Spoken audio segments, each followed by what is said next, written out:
Rewriting in Vertex for standard form.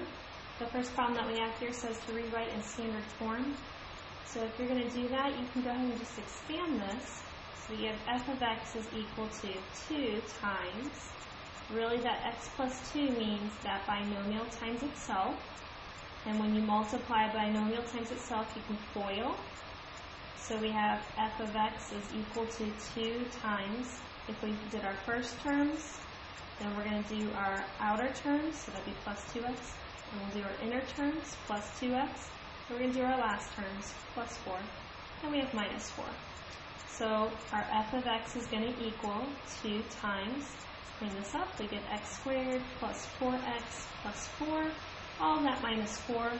Order of operations tells me I should distribute first. So we have f of x is equal to, we get 2x squared, and then 2 times 4x would be plus 8x, and then 2 times 4 would be plus 8, minus 4. And then we should combine these like terms.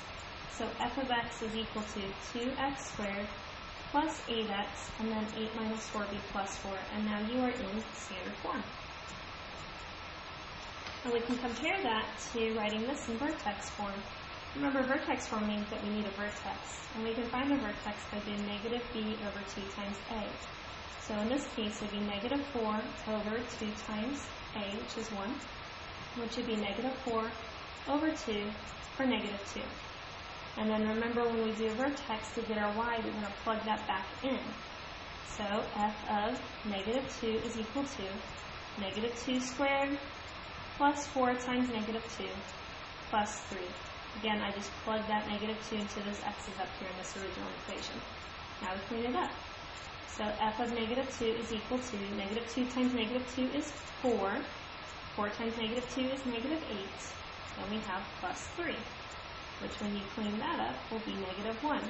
So our vertex in this problem is going to be x, which is negative 2, comma my y, which is negative 1. So even if you thought about the picture here, where you're negative 2, negative 1, look at where it moved. It moved to the left 2 and down 1 unit. So when we write this in vertex form, you're going to remember to use f of x equals a times x minus h squared plus k. Remembering that this right here represents the h and this represents the k within the vertex. So we have f of x is equal to a. Well, what's the a? Well, the a is still the a that we have in standard form, a x squared plus bx plus c. So our a is still 1. So then we'll have x minus, and then remember inside opposite, so if we're going to the left 2, it's really going to be plus 2 squared, and then it went down 1 unit, so minus 1. And then that would be your vertex form.